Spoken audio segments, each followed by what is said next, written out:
Hey, just wanted to follow up from the video last week and just sort of go through a little bit of what we're doing for the back of the Challenger. So, as you can see, I've got the drawers in already. Now, split these up. So one side here is going to be for recovery gear and tools, which will be useful on the track, so I'll know where everything is, everything's all handy. I've got a tool roll in there, tool bag, recovery gear, recovery bag, tyre deflator kit, tyre repair kit, they're all in there. So that'll be nice and easy to get to. Then on this side, all my kitchen gear. I'm just sort of trying to work out how it's all going to fit together at the moment, so it's a little bit messy, but that'll be pretty clear. The important coffee machine, kettle, everything else like that. As you can see, I went for the XTM drawers. Now, one of the reasons I went for the XTM drawers was A, cut price, but also because they're modular, so they can stack on top of each other or build around. They've got a nice useful chopping board here, so if I stop at the side of the road, you want a quick sandwich or something like that, a quick snack, make that. And also the top slides open as well, so if you need to pull stuff out, you can pull stuff out that's attached to it. On this side, we've got the fridge mounted. Got a nice little fridge companion here from Blue Ridge Overland, which I really like. It's got loads of little pocket, the little molly loops there, so you can attach things to it. It also opens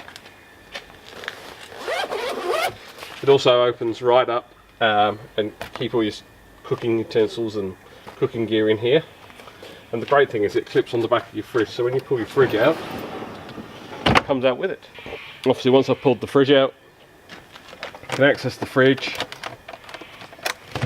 Great thing with this one is it's got nice and baskets in here. I love the little Bushman fridge.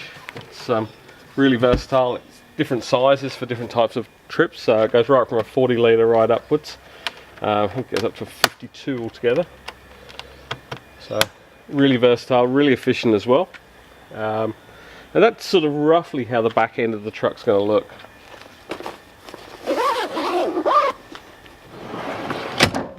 All really easy to get to. Fire extinguisher down there. Going to fit a couple of extra reversing lights to the back of the truck as well, because the standard ones are pretty, shall we say, average. Once they go in, they'll be nice. There's just some cheapy little ones from eBay. Now regarding electrics, the main electrics are all going to sit in a little panel behind the drawers there. One of the huge advantages of mounting your auxiliary battery in the vehicle as opposed to under the engine is heat, or lack of heat. Now, one of the disadvantages of the Challenger is they get quite hot under the bonnet. They've got a big turbo in there and quite a small capacity engine running quite high. So by moving it in here, you're protecting the battery, because batteries don't like heat. So I'll have all the electrics running there, cable from the main battery running underneath the car straight into there, and with the DCtoDC it'll keep charging perfect. The DCtoDC that I've got is the IDC from Projector. It also allows me to input solar input in it really easily as well, because it's got a built-in solar controller. So what I'll eventually do is I'll put some solar panels on the front of the roof rack and then run the cabling through and run it straight onto there as well. So everything will all be in that area. It'll be easy to get to, just pop the seats down. I can actually visit it, view everything, make sure everything's all okay. I'll put a false floor over the top of the electrics there, so everything will be protected as well. Nice and easy, and neat and tidy as well. And lastly, to control everything, I've bought one of these little touch panel gizmos. Now, these are all solid state, and they're all got each circuit in here has got 20 amps fused or circuit protection. So I don't have to run extra fuses in there or anything like that. This all works through here. I'll mount that up here somewhere. And then when I want to use the lights, which I'll put in here, control the auxiliary battery or auxiliary outlets or anything like that, press the button on here and away we go. And yeah, it'd be quite nice, quite easy to use.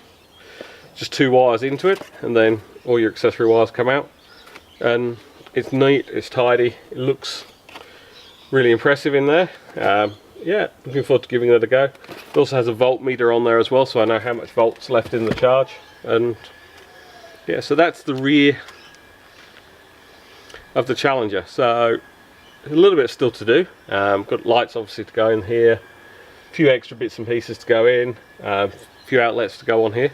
Once that's done, it's really just fit the snorkel, which I've already got, fit the winch on the front, and look for some tyres. Now, I've traditionally always run all-terrain tyres. I'm thinking I might have a change for the Challenger. I'm kind of looking at stepping it up to muddies. I want to get some mud terrains. I've heard some good reports on a few, but I also don't want mud terrains which are going to be overly noisy. So if anybody's got any suggestions of what to run, please let me know. Budget is a consideration because there is a budget involved, but I don't necessarily want to go overly aggressive, but I don't necessarily want to go sort of too soft either. A good mud terrain that's suitable to do a little bit of highway driving as well, because it is a daily driver still. And yeah, let me know on the comments below.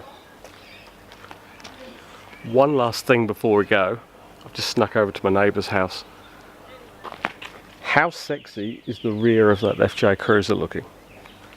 I'm going to do a feature on it soon. They've just got back from a massive trip around Australia with a big camper trailer and I think so.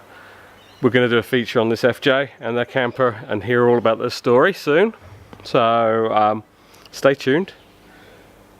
I look at this every day and go,